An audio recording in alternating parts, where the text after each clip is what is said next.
जय श्री कृष्णा दोस्तों, जय श्री कृष्णा, जय श्री कृष्णा।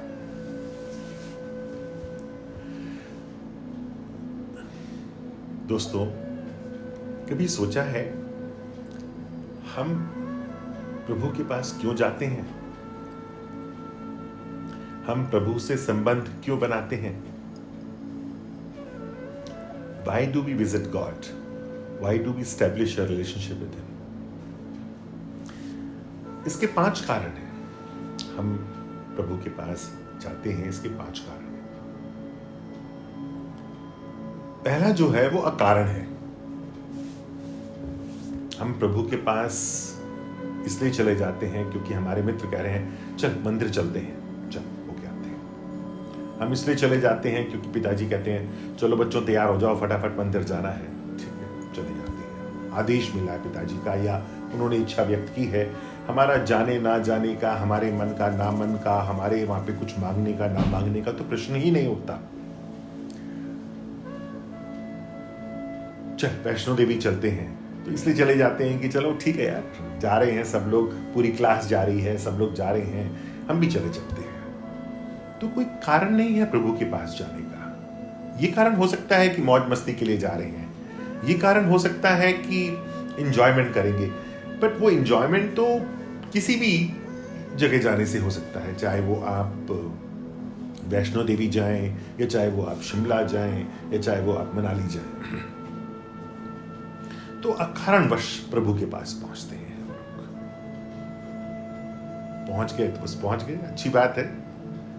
इसमें कोई दो राय नहीं है कि किसी भी कारणवश से आप प्रभु के पास पहुंचे, उसके पास पहुंचना सुखदायी ही होता है। दूसरा कारण जिसकी वजह से हम प्रभु के पास जाते हैं वो होता है भय का कारण। बहुत सारे हम में से जो हमारे साथी लोग हैं, हमारे परिवार के लोग हैं, हमारे मित्र लोग हैं, वो लोग प्रभु के पास भय के कारण जाते हैं। अगर हम नहीं गए तो हम एग्जाम में फेल हो जाएंगे, अगर हम नहीं गए प्रभु के पास तो हमारा बिजनेस नहीं चलेगा या हमें नौकरी में तरक्की नहीं मिलेगी। एक भय उनके अंदर रहता है। किसी ने हमारे अंदर ये भय बिठा रखा है कि प्रभु जो है वो एक बहुत बड़ी चीज है, he is supreme, and by not visiting him he is likely to get angry. अगर आप उसके पास नहीं गए तो वो आपसे नाराज हो जाएगा, और अगर वो नाराज हो गया तो उसने आपके साथ बहुत कुछ बुरा कर देना है। तो लोग प्रभु के पास भय के कारण बच जाते हैं। प्रश्न इस बात का नहीं है कि वो सही है या गलत है। आज हम इस बात की चर्चा कर रहे हैं कि लोग प्रभु के पास जाते क्यों हैं। तीसरा कारण है, लोग प्रभु के पास लालचवश भी जाते हैं। बहुत ज्यादा लोग ऐसे हैं, हे प्रभु तू मेरा ये काम कर दे, मैं तेरे को लड्डू चढ़ाऊंगा, मैं तेरे को इतना चढ़ावा चढ़ाऊंगा, तू मेरी नैया पार लगा दे प्रभु, तू मेरे बेटे की बेटी की शादी कर दे प्रभु, तू मेरा बिजनेस चला दे प्रभु, तू मुझे एक जॉब दिला दे प्रभु, मैं तेरे को मैं मन्नत मांगता हूं, मैं ये करूंगा, मैं वो करूंगा। बहुत सारे लोग प्रभु से सौदा करने जाते हैं, बिजनेस करने जाते हैं, लालच करने जाते हैं, लालचवश जाते हैं। सही है या गलत है, मैं फिर कह रहा हूं कि मैं इस पर चर्चा नहीं करूंगा। यकीन मानिए, ये जो हमारे प्रभु है ना, ये करते भी हैं। आप जाइए उनके पास, उनसे जाके कहिए, उनसे कुछ मांग के देखिए, वो देने में भी बड़े उस्ताद हैं, फौरन दे देंगे, हाँ हाँ कर तू कर। अपने पास आपको बुलाने के वो भी तरीके ढूंढते रहते हैं। तो ये तीसरा कारण है, लोग प्रभु के पास लालच के वशीभूत होके जाते हैं। चौथा कारण है प्रभु के पास जाने का, ज्ञान का। बहुत सारे ऐसे लोग हैं जो प्रभु के पास इसलिए जाते हैं क्योंकि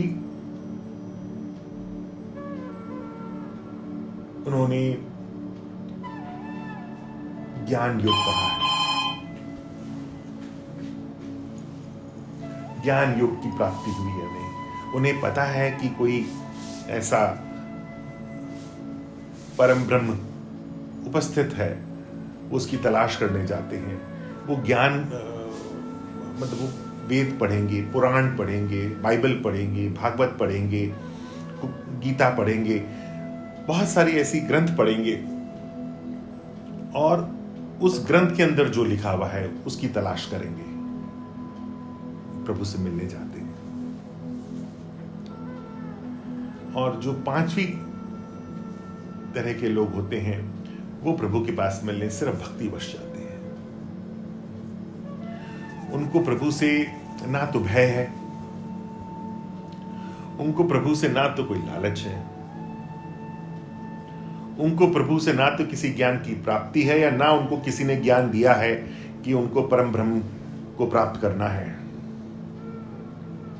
उनको सिर्फ प्रभु से प्रेम है, निहारते रहते हैं, उसी में खोए रहते हैं। पर ये जो पांचवी की बात है, जो पांचवें कारण से प्रभु के पास लोग जाते हैं, ये सबको नहीं मिलती है।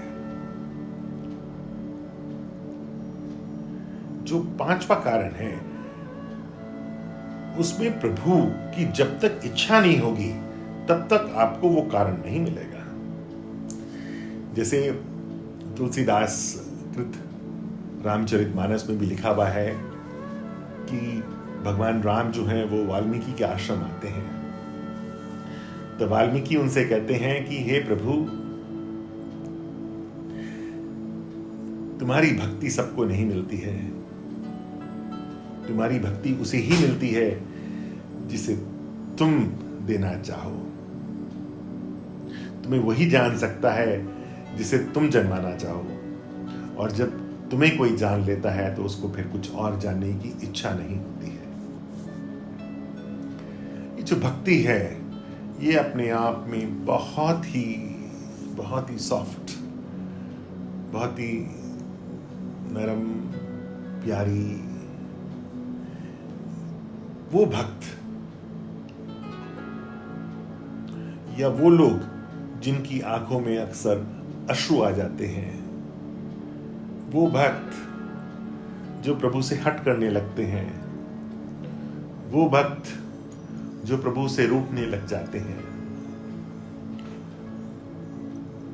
वो भक्त जो प्रभु से मांगते नहीं हैं, डिमांड करते हैं।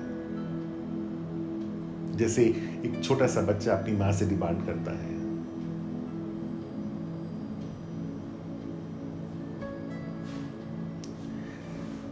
उन्हें भक्ति का आभास होता है,